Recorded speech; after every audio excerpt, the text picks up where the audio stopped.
Welcome back, guys. It is time to find out what we should be reading this month in our book club, and it's so great to see our friend Conrad Stump from the Springfield Greene County Library. Good morning. Yeah, good morning. Great to see y'all. Good to see you. Yes. Okay, so we need to know what to read, and you have brought a plethora of books. I have. So this is for our annual Oh the Horror series. So this is the series' 9th year, but this is a way for us to celebrate the horror genre for our patrons who enjoy it, but it's also a way for us to engage our community with the genre for people who think that it might not have something for them, but spoiler, it probably does, because horror offers a lot of great things.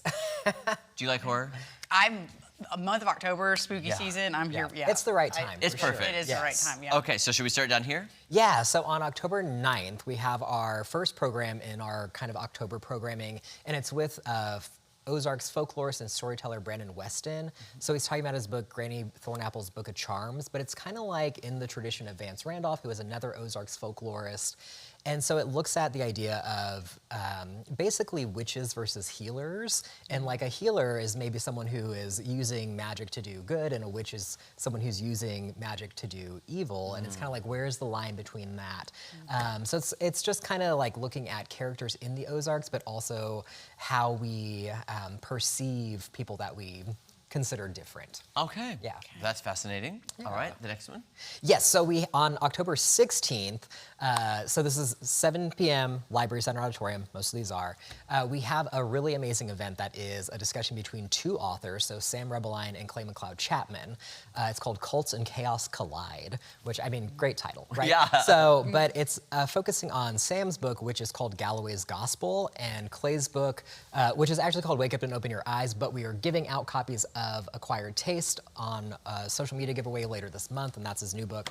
But both of those books engage with the idea of kind of the cults of personality or cults of media, and how people get sucked in by that, and how that can kind of snowball, and the effect that it can have on families or communities. So it'll be a really entertaining, but also very informative discussion, so I'm really looking forward to that one. Ooh, I like that. Yeah.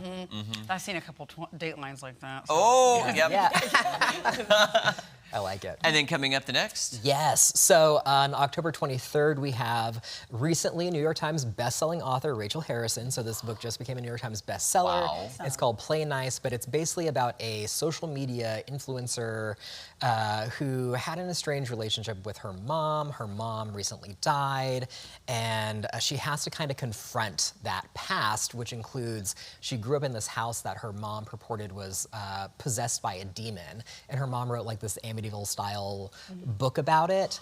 And so like she's kind of been, you know, suppressing this past or not confronting it. And so she decides to flip this house kind of for social media content. But she finds out that maybe what her mom was saying about it being possessed by a demon wasn't so crazy after all. Oh no, don't play with that, guys. Yeah. Don't play with that evil. For social media. Yeah, really though. It's good for some things. Yeah. Okay, that seems amazing. And this next one? Really does. Yeah, so we have two events with also New York Times bestselling author Grady Hendrix late this month. So on the 27th, he will be doing his one-man show, which is called The Wild World of Witchcraft Live at the Gallery at the Galois. So basically it's going to look at the history of witchcraft and who we consider witches, and kind of how easy it is to be branded a witch, and then how difficult it is to get rid of that moniker, and you know, how do you prove that you're not a witch when someone calls you that? Salem witch trials, hello. I know. So yeah, that's the 27th, and then on the 28th, we have this really great discussion between Grady Hendrix and Becky Siegel-Spratford, who has been called your favorite horror author's favorite librarian, which I accept as a librarian. I accept it. But so she compiled this book of essays with today's leading horror authors called Why I Love Horror, and essentially it's authors reflecting on what the genre means to them, how they got into it, and kind of, again, what it offers people who may want to engage with it and what we can learn from horror. So that is going to be at Relics Event Center on Tuesday, October 28th, 6:30. So that is the only program that you actually have to register for. Everything else is just free and open to the public. But if you visit thelibrary.org/ohthehorror, you can see all the programs. You can sign up for our quarterly newsletter, and you can register for this event with Grady Hendrix and Becky Spratford. That's at Relics. Okay, and if people want more information about all of the books and Oh the Horror. Oh the Horror. Yes, so thelibrary.org/ohthehorror, or just thelibrary.org, you'll find it. Guys, if you're thinking about starting reading, maybe October is the perfect time. Yeah. Because I didn't even think about the horror genre as the books. Yeah. And you think about the movies, but this is amazing. Thank you so much. Oh, you're very welcome. Of Good course. to Thank see you. you. Yes.